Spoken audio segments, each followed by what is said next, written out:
Good morning, all of our friends across the world who are watching by way of YouTube. Good morning. It is another action-packed week around here. We had a late night last night. The girls were in districts at volleyball, about 2 hours away from here. Had a pastors meeting yesterday as well. So it was a busy day. Volleyball's done though.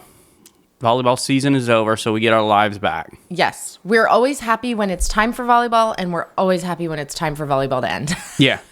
It's the right length of a season. It's like 2.5 months where our lives are really, really crazy, and then it's back to normal. So. And you guys have those seasons too. Yes, you do. It's different for you, and I'm kind of curious, what is the thing for you that creates a busy season where it feels like every day, most days, this is causing issues and things I got to do. Yeah. Well, some parents are juggling multiple sports. Like, we are so blessed that all of our girls were in one sport, yeah.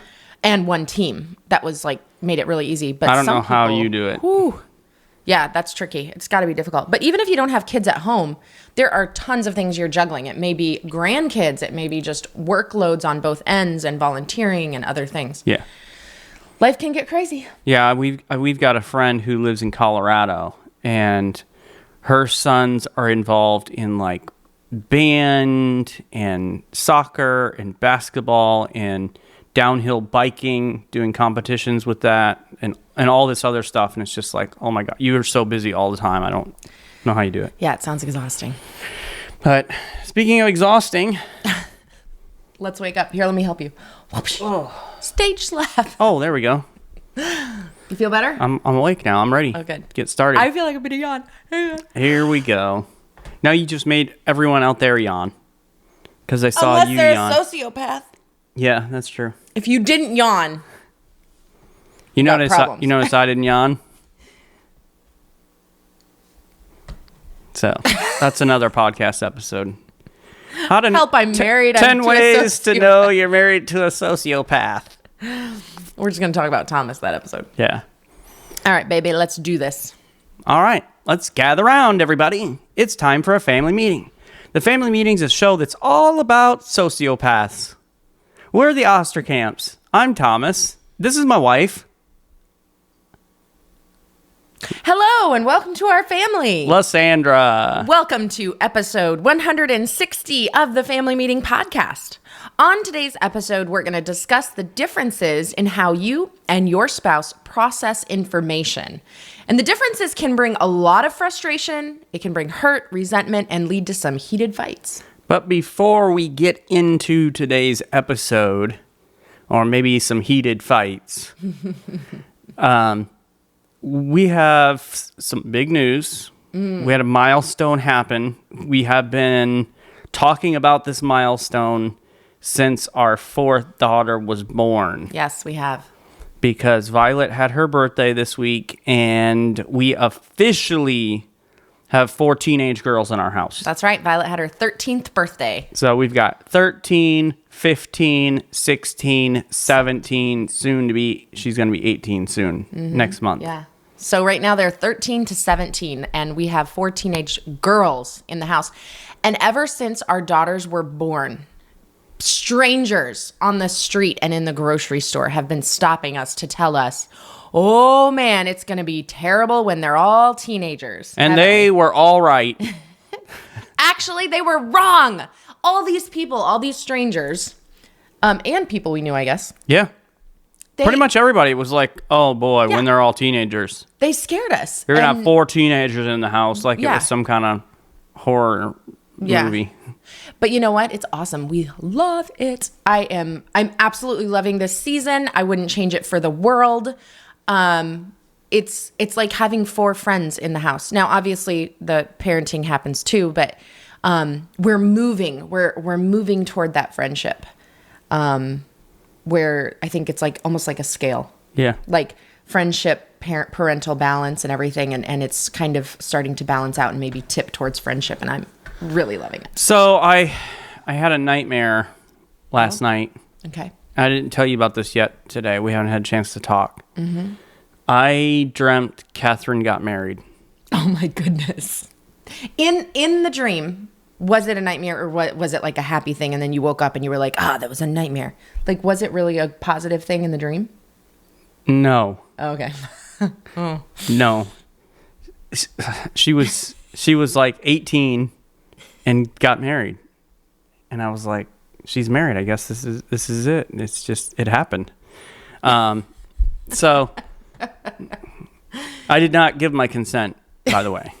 Your subconscious is coming out. Yeah. I did not give my consent to that marriage. Okay. Got it. Nor would I at 18. Anybody who allows their 18-year-old to get married is an idiot. Sorry, Mom and Dad. We love you. Speak for yourself. Okay. I love my parents. Yes, you do. No, I love them as well. And I'm glad. You're glad they said yes? Yes. I'm glad they had a lapse in judgment. Well, actually, it was multiple lapse in judgment because they spent some time with me beforehand. So yeah. But speaking of marriage. Yeah, let's talk about marriage. Happily Never After. What is that? It's our book. Oh, that's right. Our book on marriage. We Yes. talk about lapse in judgment, and we really talk about how the struggles we had. Yeah, and I mean, getting married at 18 and you were 22 was definitely challenging. I mean, we were children. We were kids. Especially relationally, I had so much to learn. I was reflecting on this a little bit yesterday, just relationally, where I've come from to where I am now. Yes, you have come a long way. You're so much better than you were. I'm not a superstar relationally yet, but... You really knew nothing, and you actually were... It was more negative interactions is more so what you had with people. Yeah. But it's in the book. And then we talk about, okay, that created some conflict. Yep. Well, then how do we fix that? Mm-hmm. And so if you have not yet grabbed your copy of Happily Never After, head on over to Amazon.com right now. Type in Happily Never After Osterkamp. Mm-hmm. And the book should pop right up. Yeah. And then if you have read it, please give us a review. We need those reviews on Amazon. It helps other people to find the book as well. Let's think about verbal processing versus internal processing. Okay. That's what our episode is about today. We want to get into the content for today's episode. So for those that are unaware, I am a verbal processor and Lysandra is an internal processor. If you guys have listened to more than one podcast, you know that is not true. But maybe today is your first podcast, so Thomas is just lying. Get used to it. If you stick around for more than just this episode, you may want to get used to it. So maybe you're thinking, what are you even talking about? Maybe you've never heard the terms verbal processor or internal processor before. Here's a perfectly simple definition of the two. I love this definition. People who talk to think are external processors, while people who think to talk are internal processors. So by that definition, it is very obvious in our marriage to know that Thomas is an internal processor and I am an external processor. Now it says external, but when I'm referring to you, I call it verbal processing. Mm-hmm. Which I think either is acceptable. Because you are chatting all the time. All the time. And that is what it is. It's externally through words. So if you're an external processor, it is a verbal processor. You are doing all your processing verbally, which is what happens with me. Now, when you hear that definition, you may immediately know which one you are and which one your spouse is. Maybe it's really, really obvious for some of you, maybe not so much. So we're going to dig into it a little bit. And this can really help you because different people have different ways of processing information and navigating life's challenges. And it's important to understand your own preferences of processing so that you can communicate more effectively with others, especially your spouse, because I want Thomas to be able to understand me. He, I think, wants to understand me. I do, yeah. I definitely have this urge and desire to understand him. I want to be closer to him. I want to know what's happening in his mind at all times. But yet for me, it feels like there's this brick wall. Like, why won't you talk to me? Why can't you just tell me what you're thinking and feeling? But for him, he's not ready yet. No. Like, he's got to think it through to know how he feels, whereas I have to talk it through to know how I feel. So it's just very different. We are opposites in almost every way, which I find It's fascinating. I also find it ironic and a little bit funny. And I think about these couples who process the same exact way. So think about we're opposites, but think about people who are both verbal or external processors. The chatting that goes on constantly around that house. Yeah, it's got to be so noisy. but if you process that way, like, that's super enjoyable. But I almost think that would be better than having two internal processors, because then it's Be very quiet. going to be long conversations too, right? Yeah, it would take a long time to get to the end of it. But as you mentioned, it's important to understand which one you are and which one your spouse is. Right. Because that's going to help you to understand them. It's going to help you to be able to communicate in such a way and work through things without this feeling of he or she doesn't want to talk to me. They don't want to approach the subject. No, it might just be they need a little bit of time to think through and process what you're trying to tell them and the information you're trying to relay. Now, as I mentioned, Lysandra is a verbal processor. So this is somebody who thinks out loud, vocalizes their thoughts, feelings, and ideas to understand the world around them. And they tend to work through their ideas with other people and talk themselves through tasks. And so without even asking Lysandra, she will start to chat to me about what's going on in her life. And I love to hear about what's going on in her life. God bless you. And there are times where she's like, Are you annoyed because I'm just talking about different things all the time? And I'm like, no, I enjoy listening to you. I actually like the sound of your voice. That's so weird. So then as you're talking to me, I'm not saying much. I mean, I'm giving some feedback a little bit so that you understand I'm engaged, but I'm taking all of that information in to process it. And there's not really much back and forth of conversation. External processors, as you can imagine, are often seen as chatty or flighty, as every thought gets put into words. I have been called flighty many times in my life. Yeah, it doesn't surprise me. Thank you. Just because of this we're talking about. I'm not saying you are flighty. It doesn't surprise me that someone would. Yeah. And most likely that's a person like me who is an internal Yes. processor, and they're seeing you talk about every thought and feeling that you have, thinking that they are being flighty. But you often, your kind, My kind. seem unable to settle on one Thought or and word just or whatever. kind of and move forward. Right. I read somewhere that verbal processors process as they hear themselves say it. And surprisingly, they may not even agree with what comes out of their mouth. I think that is so funny and so true. Just because a verbal processor says it doesn't necessarily mean that they agree with it. Like, they're talking through both sides of their brain. Like, and I'll sometimes tell you that. Like, I'm being the angel and the devil on the shoulder. Like, I'm coming at it from both directions. I'll be like, I cannot believe that person did that. They are so rude. And yet I totally understand why they did that. It totally makes sense because they saw it this way. And I'm like, I'm back and forth out loud. That's why I feel like you must be annoyed, and it's got to be exhausting to listen to me because it's back and forth. It's actually kind of fascinating because I can hear both conversations happening at the same time, and I'm not even included in the conversation. I definitely sound crazy right now, but maybe some of you out there are crazy too, and you understand me. I mean, you are crazy, but it has nothing to do with the way you process information. Right. That's a whole nother episode.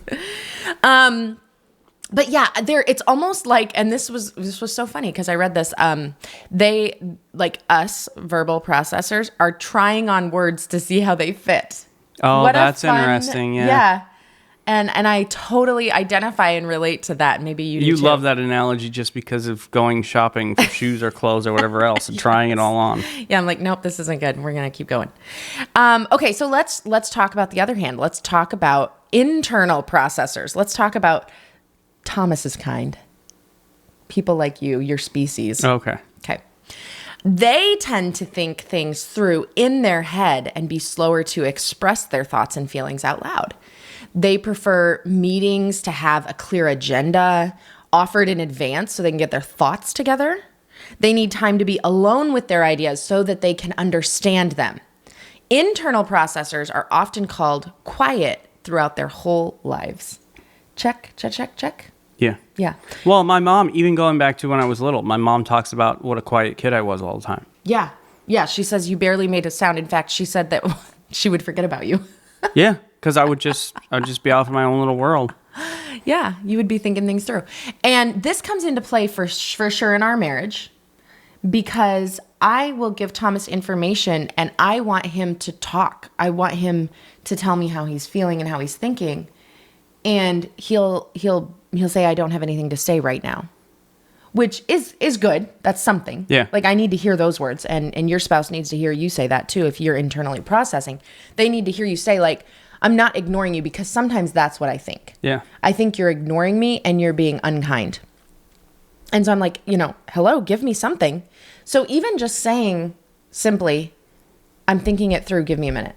Yeah, and I'm not always good at doing that, because I've already started the process of trying to process things in my mind. And so sometimes I forget to, hey, I'm working through this. I'm not ignoring you. I hear what you're saying. Yeah. Those words are really important to us external processors, because our minds are moving so quickly out loud that when we don't hear anything from you internal processors, we think they're not even with me. Which can cause a bit of conflict. That's why it is important to know, because it can create conflict. Yeah. And there are literally times where I'm like, I don't know yet, because I haven't worked through and gathered all the information and gone through it. Like I'm doing this whole private investigator thing in my mind. I'm working through the clues, and I'm sifting through all the information before I come to that conclusion and can give you the results. I would really enjoy having a peek into that. I would like to hear it. I would like to see it. Yeah, that's because you're a verbal processor. I know. I'm just curious, because I love you too. It is fascinating. It's amazing how it happens. Really? Is it? It is. Is your brain amazing? It is. Cool. Actually, no, it's not. But all right, so let's dig in a little deeper to some more of the differences in the traits of the two, and see, because this might help some of our couples out there who are listening. Okay. So there is a blog by Brian Miller, who's involved with Coach Approach Ministries, and he gives some traits of internal processors, which I think would be very helpful for all of us to understand, whether you're understanding yourself or understanding your spouse better. Or your children. Yeah, definitely children as well. I have had big frustrations with our daughter, Catherine, sometimes. And she knows this. I've talked to her about it a lot. Because I want her to tell me what she's thinking or what she's feeling. Like, I can tell you're angry. Why?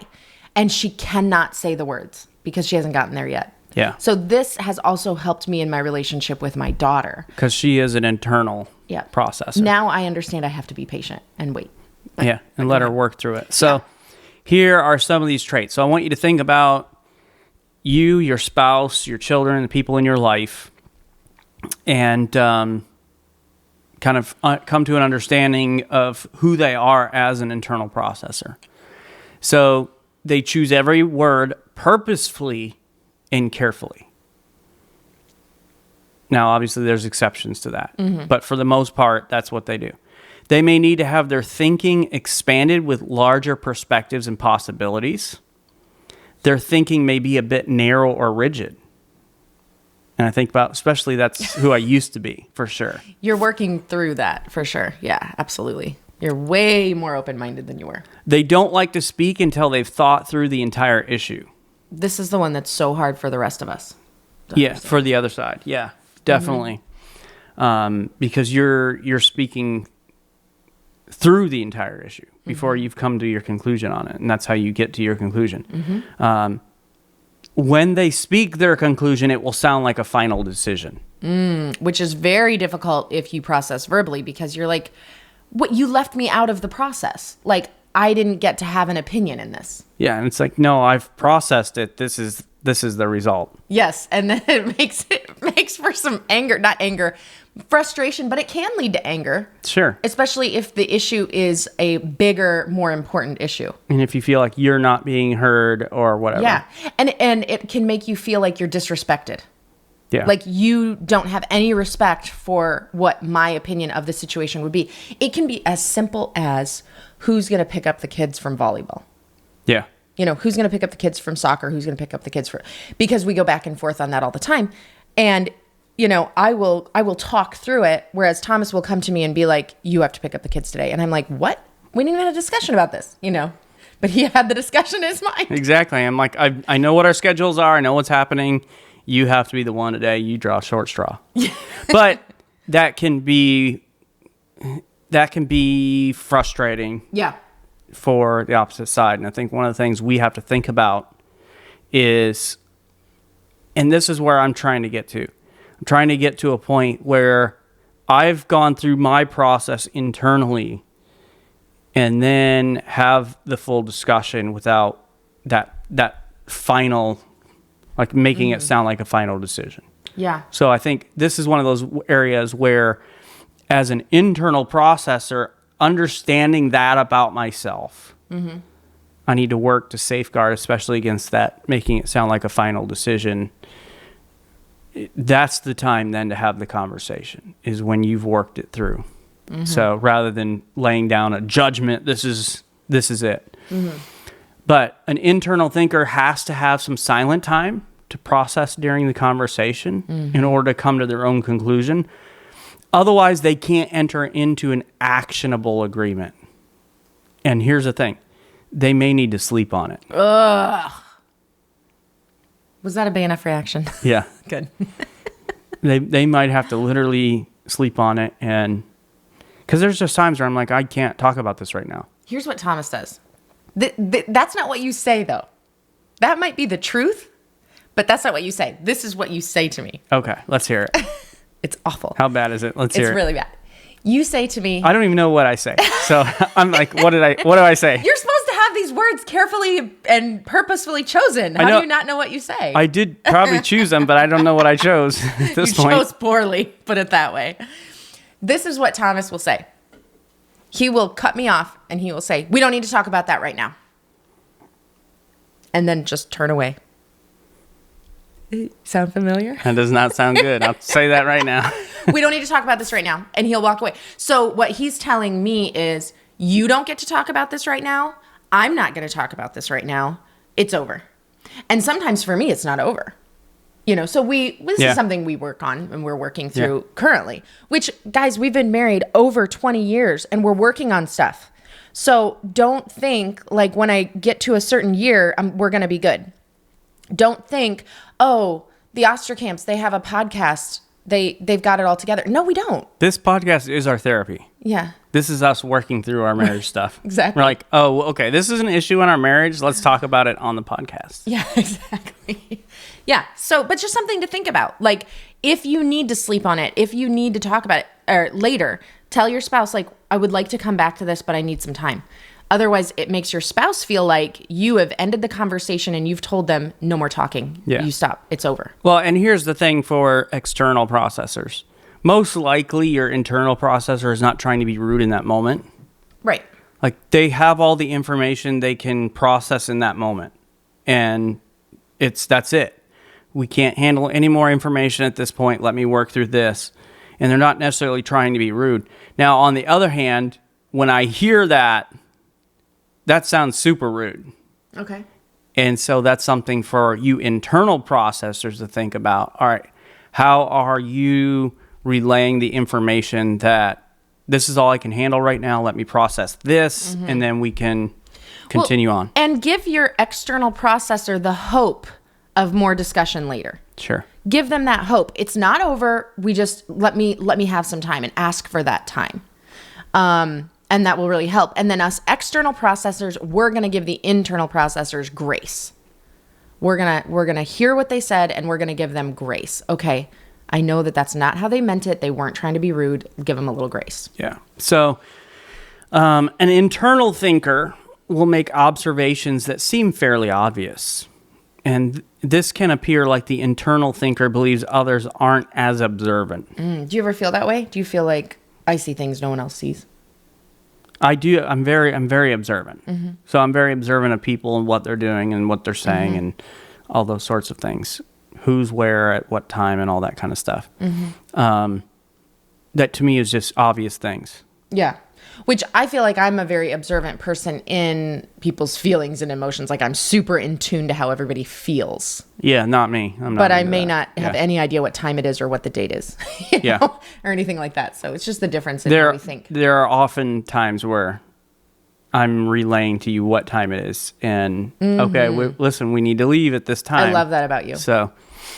And that's why I set alarms. Yeah, because you lose track. I don't feel time. I feel people.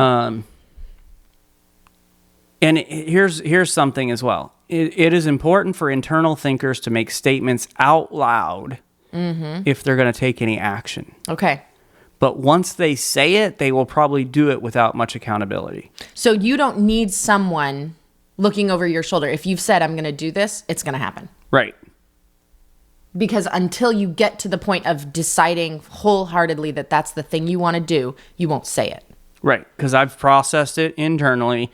Once I've come to the conclusion, verbalize it, that once you get to that point, you've already made the commitment. Like, this is what's going to happen. And that goes back to some of the earlier conversation we've had where it can sound like a final decision because we've gone through all the information. This is the conclusion. And so this is what's going to happen. Then you can take the action step. And they most likely will take the action step at that point.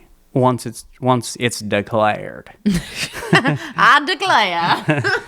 Office reference. I do declare. But I declared it. I didn't say it. I declared it. And so also this, internal processors must feel safe to talk about anything important. So they've got to feel like it's a safe person to talk to, a safe environment. Otherwise, they just won't say it. Which I don't understand that at all because I want to talk all the time. Yeah. And here's something that's interesting. Internal processors may be talkative in social situations, but their style is best judged in a conversation that needs to result in an action. Yes. So because you can have a conversation about the weather. Right. But I'm saying just because somebody is chatty in social situations doesn't make them an external processor. Okay. Just like what I do for a living, I've learned to be a professional extrovert. Like my job requires me to exert a lot of extrovertism. Yes, that is a word, I'm sure. I'm certain of it. It put it in the dictionary if it's not. So when I tell people, hey, I'm an introvert, I've a lot of times had people say, really? Like, I don't believe that. Yeah, people who don't know you very well. Yeah. So same thing is true here. They may be talkative in social situations. That doesn't necessarily have any bearing on the way they process. Okay, right. Gotcha. So let's flip that coin now and look at some things about external processors. Okay, let's talk about my people. They say whatever they're thinking and may not even agree with every word they say. That is absolutely true. They're just trying to try on the words to see how they fit, as we said before. External thinkers share their thoughts with anyone who will listen. They do not require as much safety, but safety is still important. Yeah, I will definitely cast my pearls before swine. You will, yes. Now, certain pearls you save for safe places. The actual important stuff. But yeah, even, I mean, I'll talk to anybody. Absolutely.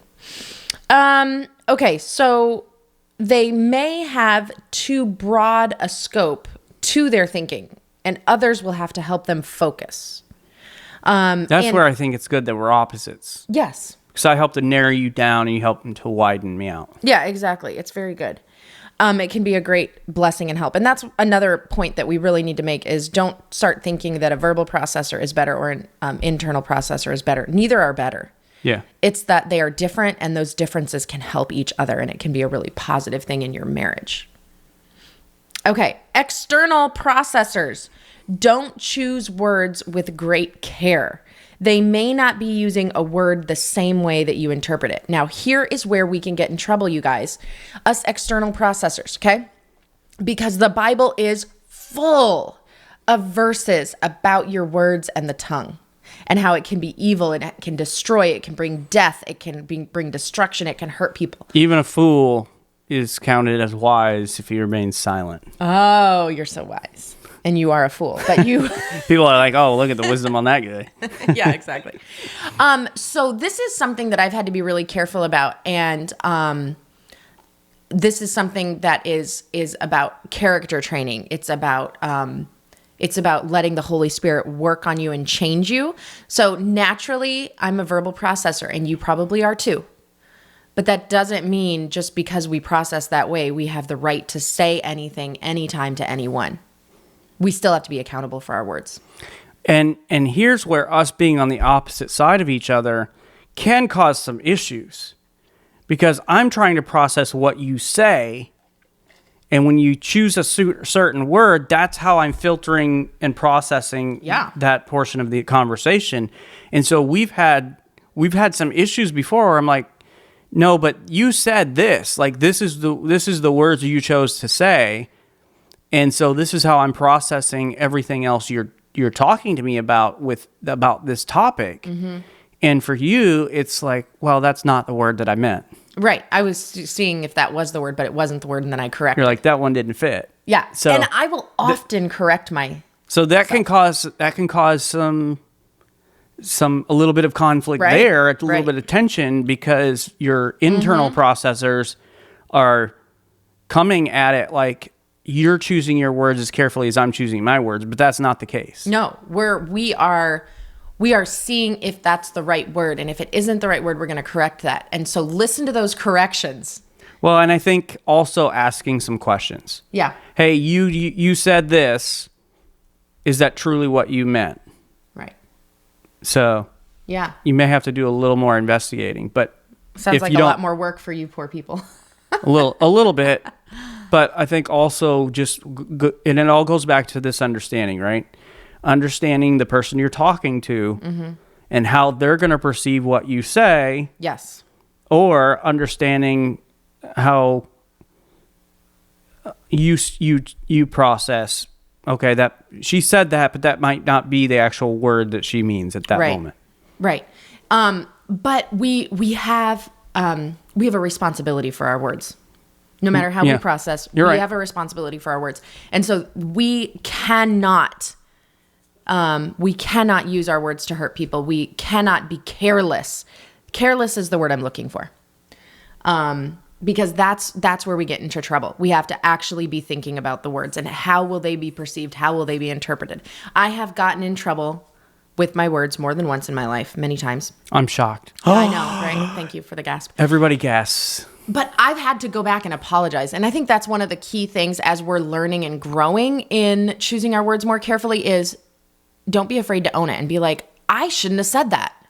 It wasn't even true, but I shouldn't have said it. It was wrong, and I apologize.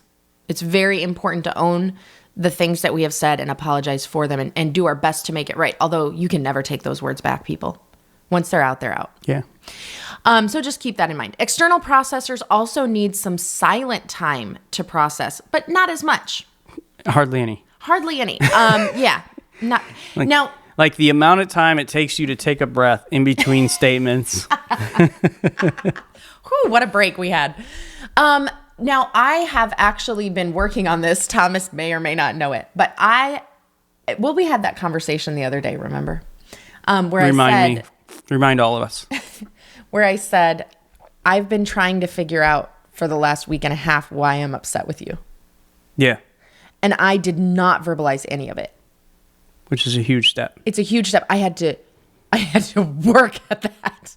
I had to be like, don't talk to him yet. You don't know why you're upset. Oh, yeah. That was the great Wendy's incident. Yeah. Because we talked about. It was like all these tiny little things were like adding up to like, who is this guy that I married? Ugh. You know, and I'm like, wait, why do I actually feel that way? I don't hate him. I love him.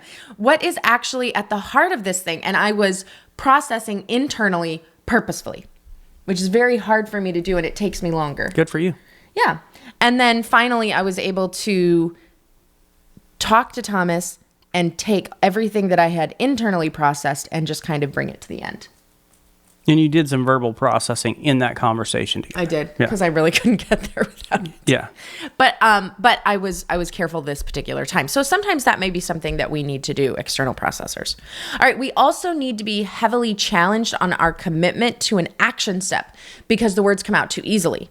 So spend ample time building accountability. So you may need to talk to somebody and say like, okay, if I say I'm going to do that, I need your help to make me do that.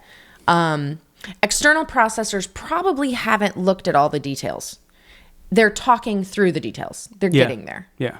But you don't have to be an extrovert to be an external processor. Even this gentleman who wrote this blog list, this list that we're referring to, he is not an extrovert, but he is an external processor. So that's interesting. I would assume, and I may be wrong, but I would assume that is more rare. But yeah, I don't know. Could be the exception to the rule. But it isn't always fair to expect your spouse to communicate the way you want them to because it's more comfortable for you. Right. And so that isn't true God-like love. Loving like Jesus is sacrificial, and that includes in maybe even the way we communicate with each other. Mm-hmm. So sometimes when Lysandra wants desperately for me to talk to her, I'm going to sacrifice and talk when I'm not really ready to. Mm. Okay. And sometimes I'm going to sacrificially shut up to show sacrificial love. Okay. I'm going to allow my husband time to think about what he wants to say. And I might even have to bite my tongue and try to think my thoughts quietly instead. But this is loving practically and sacrificially. So maybe for you in your marriage, you could take turns in how you communicate, because like, it's not okay in our marriage for me to never be able to talk things through. I always have to be quiet because Thomas thinks internally. So I have to wait until he says, okay, now it is the right time. We are going to talk about this discussion because I am ready. It would not be okay for that to always be the case in our marriage. Yeah.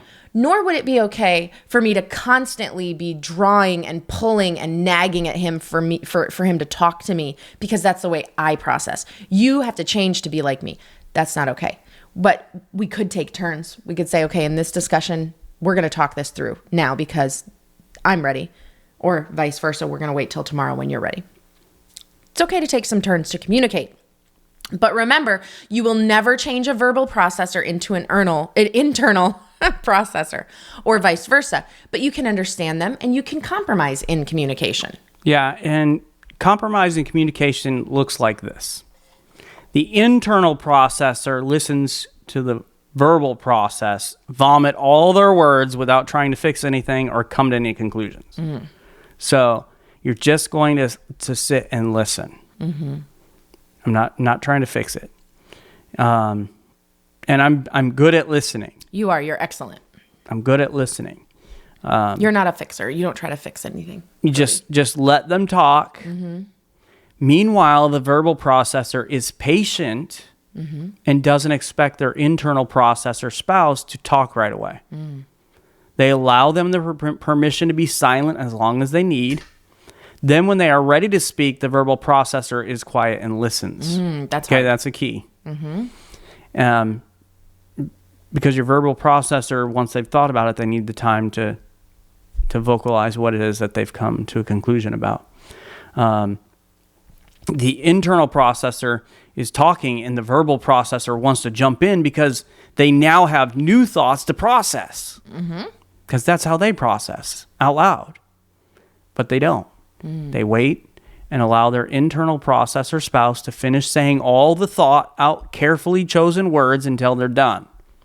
Then they begin to process out loud all their thoughts about what their spouse has just said, and you just continue this process until you've both come to a conclusion about that particular topic and that conversation has come to an end.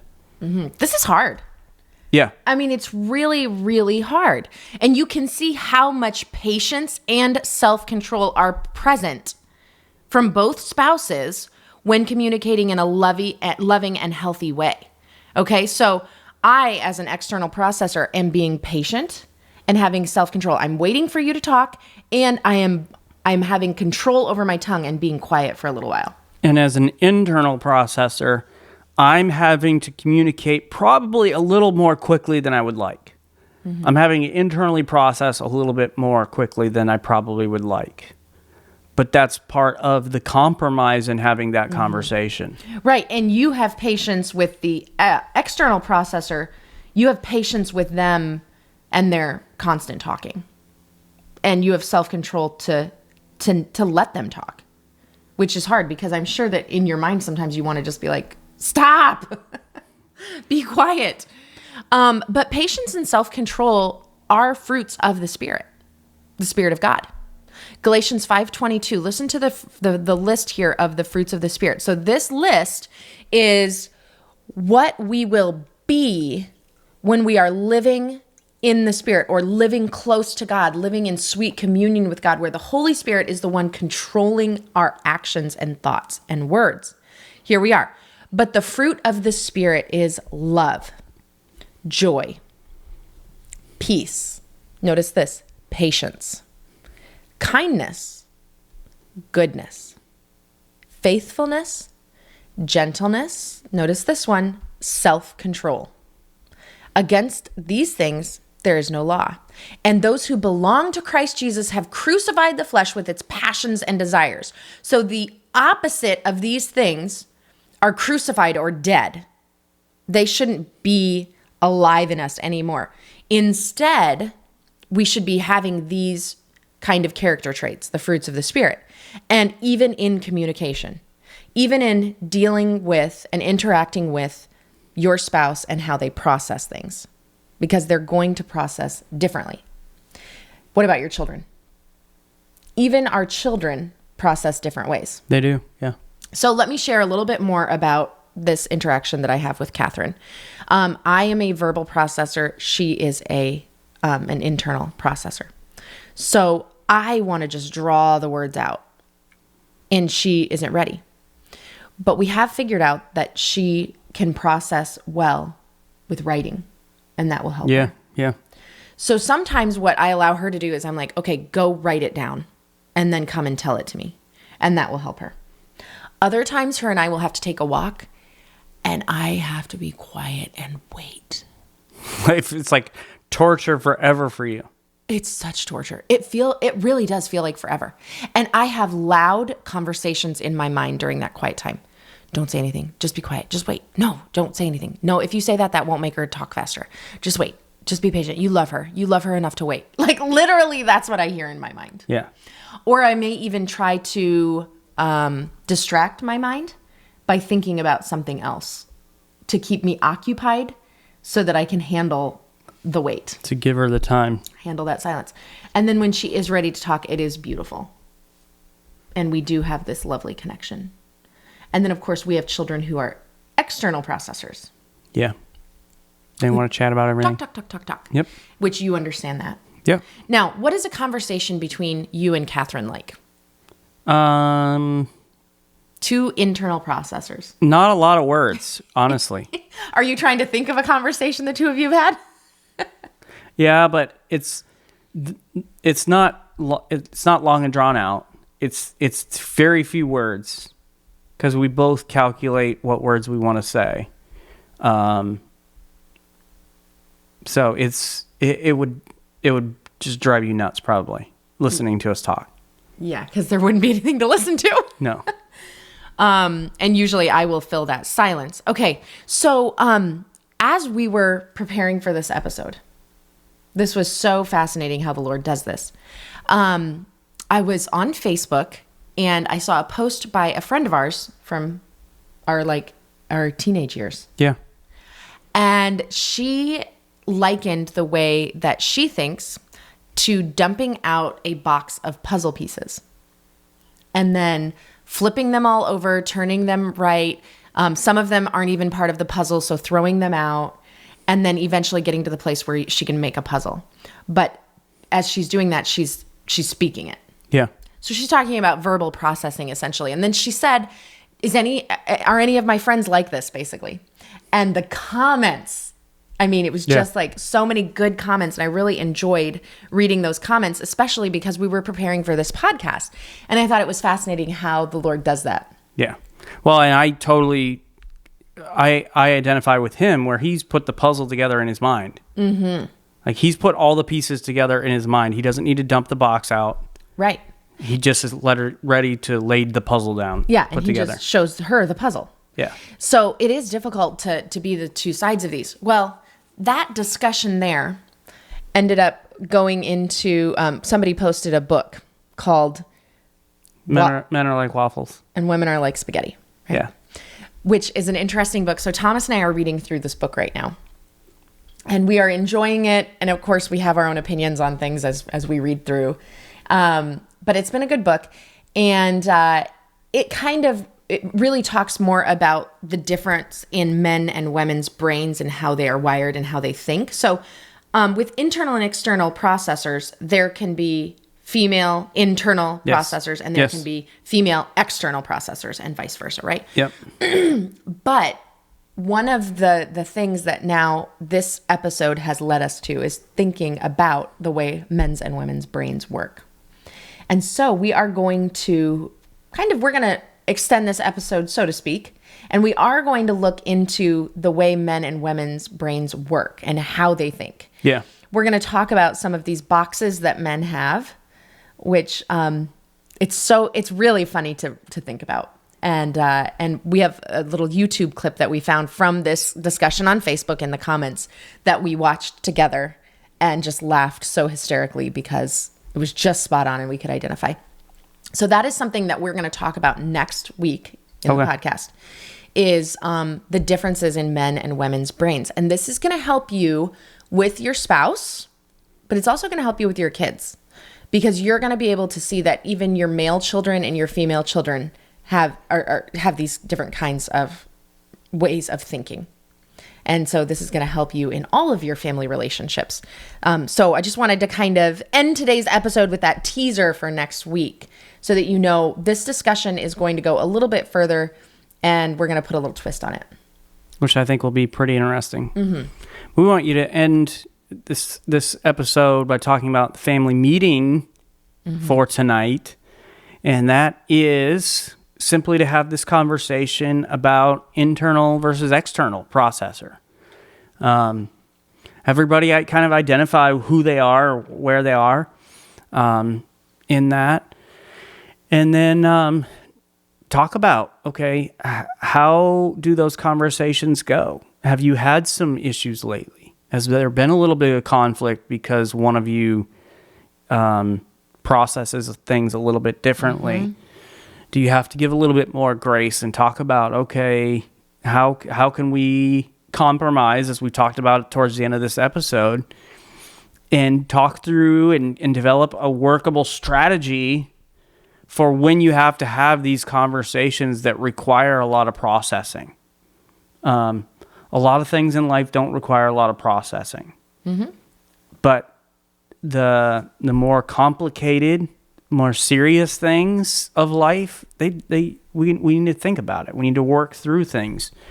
And because we work through things differently, that can create conflict. But if we can come up with a plan and a strategy, like we've just talked about, that can help us kind of circumnavigate that conflict so that we can actually get and work through whatever it is we need to work through. So have that family meeting tonight. And I think that'll be helpful for you in the future. Mm-hmm. Thanks, friends, for joining us today. Please go subscribe to the Family Meeting podcast from your favorite podcast provider. And if you found this information helpful, please share this episode on social media and invite your friends and family to listen in with you. To find more content and information Lysandra and I provide, you can go to our website, familymeeting.org, or email us at info@familymeeting.org. If you'd like to shoot us a text or call us, you can send a voice message at 904-257-3062. And so I want you to have that information. I just had a pastor friend of mine message me just yesterday, actually last night, and said, hey, I recommended you to a pastor friend of mine to come and do a marriage retreat. And what's the best way for him to get in contact with you? So that's the contact info right there. All right, awesome. And we want to invite you to join us for our next family meeting as we discuss the differences in how male and female brains work and how we think. We are going to dig into that, and I think it's going to be comical, but also informational. Very drastically different the way these brains work. Mm-hmm. It's funny how we're obviously all humans, but the male, female, the differences down to the very way that our minds and our brains work. And there are no mistakes. This was intentional. We were created by God, and it's a good thing that we're different. We celebrate those differences and find a way to capitalize on them. So this might be some eye-opening information for some of you if you've never really thought about it before. Oh, that's why my wife is like that. Or that's really why he does that? Like, that's it? It's his brain? Yep, that's it. So, and maybe you want to go and get the book. Men are like waffles, women are like spaghetti. Yes. And do some prep work, homework before next week's episode. I will say it's a little dated as we've gone through it. It's definitely dated. I'm like, when was this written? Because one of the things they talked about was faxing a love letter. And I was like, what year is this? And they talked about a CD player. Yeah. So there were definitely some dated things. We were laughing. I was like, yeah, that's pretty old school thinking right there. But the information is very useful and very helpful. So, but thanks for joining us today for this family meeting. Have a great week, everybody. This meeting is adjourned. Yeah. Finally, got the high five down after a couple weeks back. We are good, babe. So, what are you? Are you verbal processor? Or are you internal processor? What's the way that you work things through and come to that final conclusion? So put that in there. Let's have a little poll, informal poll on our YouTube. Just put it in the comments there, and we'll see. Do we have more verbal processors, or do we have the internal processors that are listening to us? Yeah, wonder. So we hope you have a great week. Yes. We will see you next time. Thanks for joining us.